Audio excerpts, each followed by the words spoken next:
Halo semua, selamat datang di video pembelajaran Aritmatika Sosial kelas 7 materi pajak bersama saya Tasya Florencia.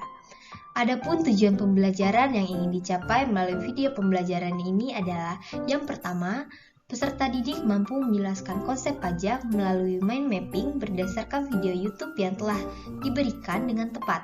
Yang kedua, peserta didik mampu menentukan hasil perhitungan pajak pertambahan nilai dan pajak penghasilan setelah memahami konsep pajak dengan tepat. Yang ketiga, peserta didik mampu menyelesaikan masalah berkaitan dengan pajak pertambahan nilai dan pajak UMKM dengan tepat. Pernahkah kalian mengetahui atau mendengar tentang pajak? Jika kalian belum pernah mendengarnya, mari simak video ini dengan baik. Pernahkah kamu makan di KFC? Pasti pernah. Seperti yang kita ketahui, saat makan di KFC dan makan di tempat, kita akan dikenakan pajak sebesar 10%. Nah, pajak inilah yang disebut dengan pajak pertambahan nilai atau PPN. Biasanya, PPN ini tidak hanya dikenakan untuk makanan saja, tapi juga barang atau jasa yang kita gunakan. Pajak ini akan disetor kepada pemerintah.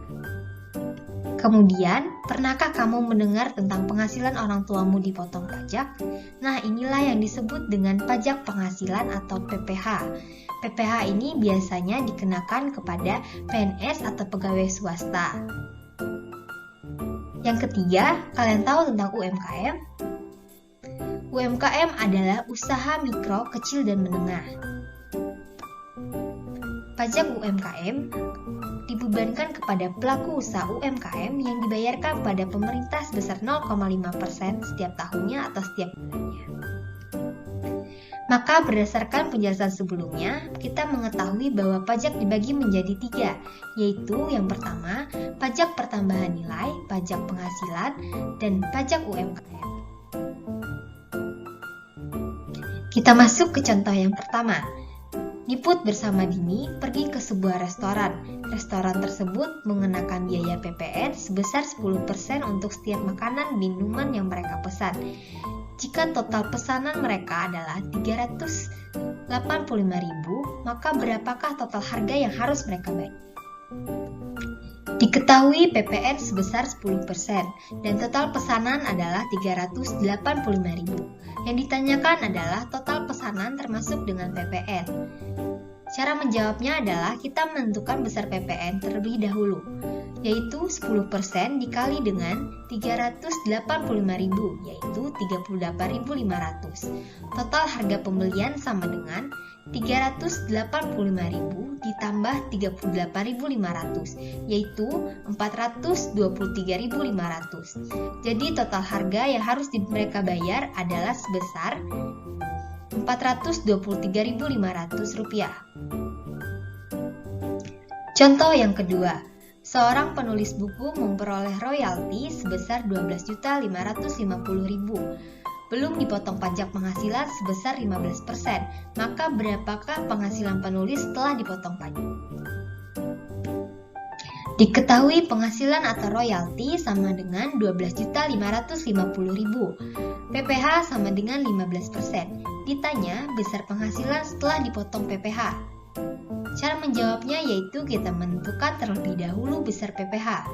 Besar PPH sama dengan 15% dikali 12.550.000 sama dengan Rp1.882.500. Penghasilan bersih sama dengan 12.550.000 dikurang 1.882.500, yaitu sama dengan Rp10.667.500.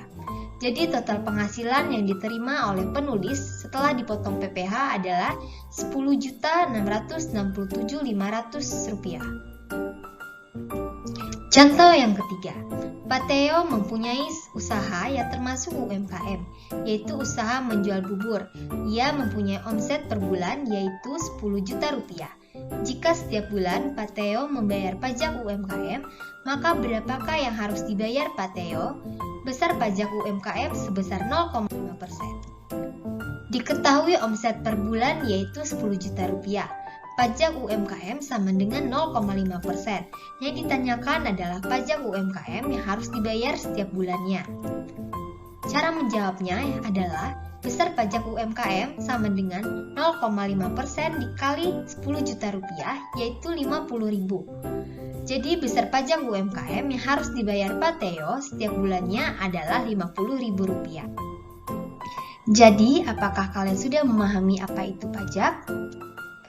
Jika sudah, mari kita melengkapi mind mapping berikut ini. Seperti yang telah dijelaskan sebelumnya, bahwa pajak terbagi menjadi 3. Salah satunya adalah pajak pertambahan nilai. Kita di sini dapat menentukan rumus pajak pertambahan nilai setelah kita melihat contoh sebelumnya, yaitu besar PPN sama dengan persen PPN dikali dengan harga awal. Jadi, harga setelah PPN sama dengan harga awal ditambah dengan besar PPN. Untuk dua jenis lainnya, silahkan teman-teman lengkapi sendiri ya.